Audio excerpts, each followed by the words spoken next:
Hamıya salamlar. Bugün sizinlə ən asan, 100% zəmanətli, hamının hazırlaya biləcəyi, əli çatan və yarpaqları təzə tər dadında qalan bir yarpaq bağlama üsulunu paylaşmaq istəyirik. Bu üsul bizim köhnə üsulumuzdur. Əvvəllər ancaq bu üsulla hazırlayırdıq. Çox da razı qalırdıq. İndi istəyirik o üsulu sizinlə də paylaşaq. Burada biz kilo yarım tənək yarpağı götürmüşük. Yarpaqlar yuyulmur. Necə alınıbsa, dərilibsə elə də bağlanır. Əvvəlcə yarpaqları ölçüsünə görə çinləyirik. Yarpaqları üst-üstə yığdıqdan sonra 2 qatlayıb, saplaq hissələri uzundursa, biraz kəsib qısaldırıq və bankalara yığırıq. Əvvəllər biz yarpağı çinləyib, 2 qatlayıb saplaqlarını kəsdikdən sonra saplaq hissəsinə bir çimdik duz töküb eləcə bankaya yığırdıq. Sonradan bu duzu ixtisara saldıq və gördük ki, duzsuz da çox gözəl qalır. Yəni duzun burada heç bir əhəmiyyəti yoxdur.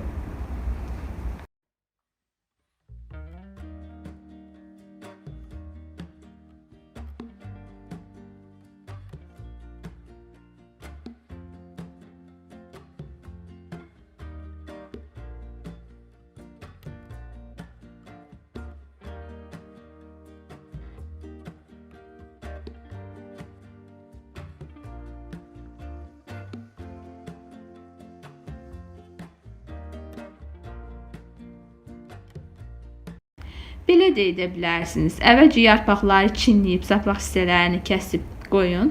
Sonra onları ard-arda bankaya sıx şəkildə yığın.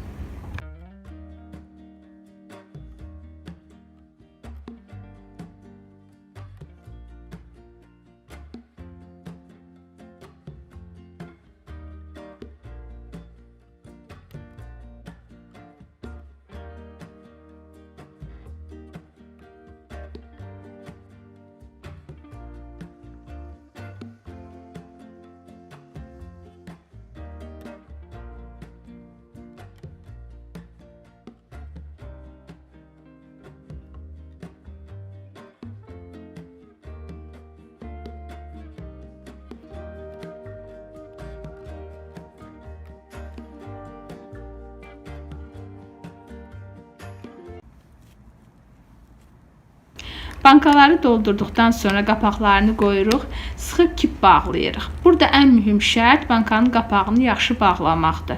İynə ucu qədər də hava çəksə yarpaq xarab olacaq. Əgər yaxşı bağlansa illərlə qalacaq. Qapağı həmişə təzə götürün. Amma bəzən elə olur ki, qapaq təzə olmağına baxmayaraq bankanın ağzını yaxşı tutmur. İndi bizdə olduğu kimi. Bankanın ağzında fırlanır. Ona görə də onları dəyişdik. Ertəsi gün səhərdir. Biz dünən bankaları bağlayıb, tərs çevirib qoymuşuq. Bir neçə saatdan sonra bir suska tamam olacaq və bankaları düzəldib qış hazırlıqlarını qoyduğumuz yerə yerləşdirəcəyik. Bu üsul həm sadədir, həm də ki 100% zəmanətlidir. Yarpaq çox gözəl qalır. Duzsuzdur. Təbii ətrinə, dadına daha yaxın bağlanma üsuludur. Siz də hazırlayın bu üsulla.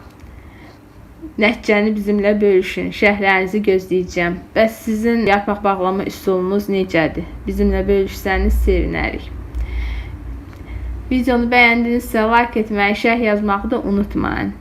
Sürələriniz bol ruzulu, bərəkətli olsun. Hələlik.